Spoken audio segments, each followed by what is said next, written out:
தென்காசி அருகே வாகை குளம்ன்ற பகுதியில் சர்ச்சில் ஜாதி ஆதிக்கத்தோடு செயல்படுவதாக ஒரு முக்கியமான குற்றச்சாட்டு. அந்த குற்றச்சாட்டை யார் மீது வைக்கிறாங்கன்னா, அந்த பகுதியில் இருக்கக்கூடிய முக்கியமாக தமிழகம் முழுவதும் இருக்கக்கூடிய சிஎஸ்ஐ இருக்கு இல்லையா, அந்த சிஎஸ்ஐ கட்டமைப்பில் திருநெல்வேலியில் இருக்கக்கூடிய டயாசிஸுடைய தலைவராக இருக்கக்கூடிய பேராயர் ஏஆர்ஜிஎஸ்டி பர்னாபாஸ் அவர்கள் மீது வைக்கப்படுது. பேராயர் பர்னாபாஸ் அவர்கள் மீது வைக்கக்கூடிய இந்த குற்றச்சாட்டை யார் வைக்கிறாரு அப்படின்னு கேட்டீங்கன்னா, அந்த பகுதியில் இருக்கக்கூடிய பட்டியலின மக்கள்.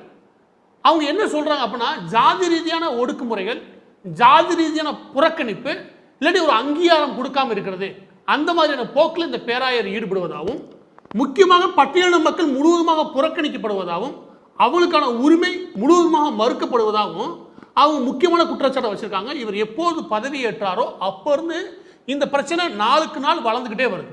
குறிப்பிட்ட பட்டியலின மக்கள் முழுவதுமாக புறக்கணிக்கிறது